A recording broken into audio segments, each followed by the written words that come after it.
in the room? Are you secured on the doors? Yes. Radiator, are you ready? Timer, are you ready?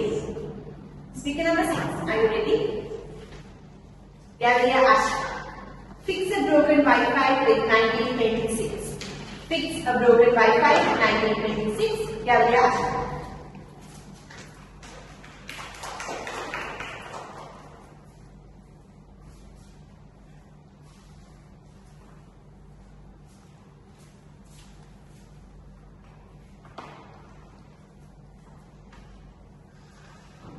Amma, my back hurts. Right here. Will you down? I'll give you wings, I'll give you someone, I'll give you candle, I'll give you steam, and a bit of my wonderful massage. And the same mountain. Amma, I can't study this. It's very distressing. My head hurts. There's a ton of volume of books that I have to study. Wait. Sprinkle a bit of holy water. Here, read this prayer. Everything will be fine. Ayyo, stop oxygenating. Ayyo, stop putting a big fat drama. Go sleep. Everything will be okay. And that, ladies and gentlemen, is a typical Sri Lankan mom with a typical South Asian accent and a typical Asian mindset. Call this chair, ladies and gentlemen. Picture this very wonderfully. It's a heavily raining day, and your Wi-Fi is quite unstable. And his father goes on complaining about the Wi-Fi day and night.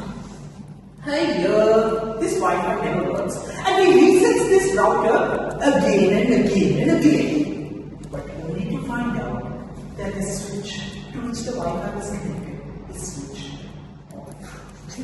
Ladies and gentlemen, this is exactly where mental health in Sri Lanka and in this entire world really lie.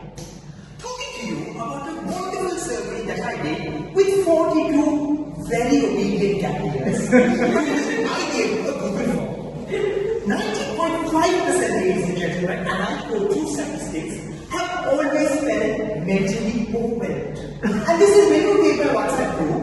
9 out of 10 people who belong to the WhatsApp group are always mentally overwhelmed.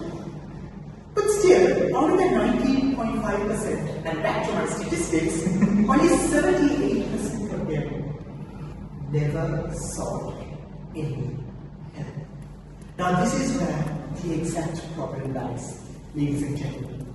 You have 90% of people who say that they're really mentally ill, but only 78% of them really want to walk out and seek for help. But why? That once again went back to my survey. Some say it was expensive. So you have money for an iPhone 16, you have money to spend on your girlfriend, you have money to buy a cloud ticket, you have money to spend on your rickshaw to and fro from Jayewardenepura to the university. Yeah. Can't spend on mental health. And that is 40%, ladies and gentlemen. And then we have another 38% who say, I don't know. So you know all the gossip, Auntie A, B, C, Ls, but when it comes to mental health, you still say that I don't know. And then, ladies and gentlemen, moving to 40.5% of the people say that it's not necessary. Let me bring you a better analogy to this in my speech further on. And still, another 33% of the staff said that they don't have time. So you have the time to gossip on your WhatsApp status, you have time to gossip on your Instagram stories, but you still don't have time to go and seek mental health. And this was 23%, ladies and gentlemen. And those were the very absurd reasons that these wonderful 42 candidates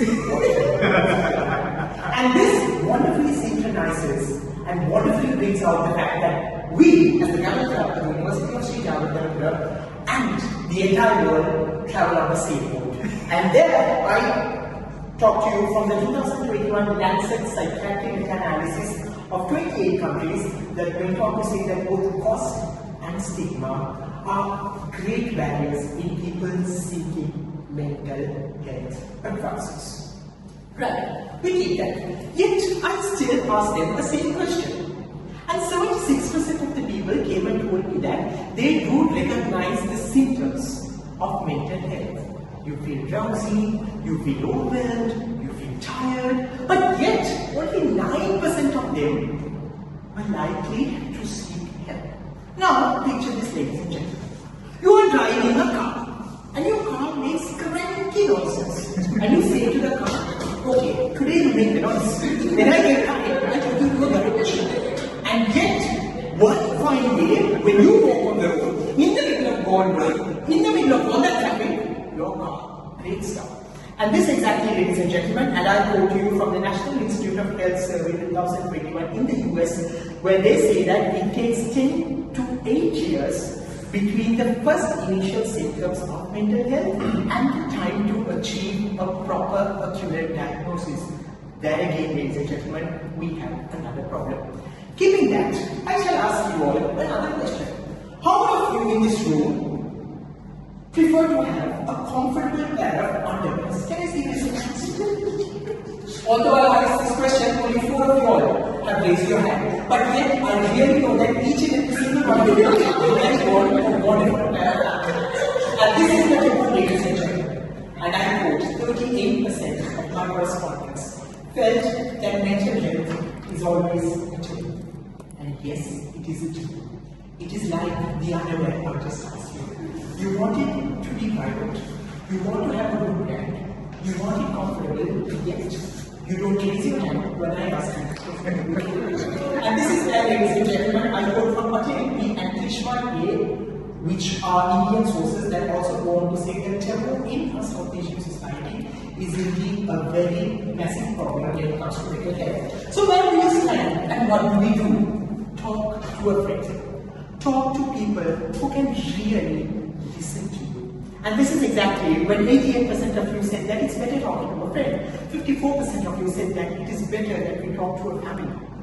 And ladies and gentlemen, unless you find proper professional support, it is like trying to fix a broken heart valve with just doubt. So the next time you feel mentally overwhelmed, you feel that the entire world is crashing down, you feel that you have nowhere to go, just dial 9026. This is the hotline of the National Institute of Mental Health, Sri Lanka. So the next time your cranky Wi-Fi starts a bit rotating, call 1925. I bet you they won't charge a single cent for you.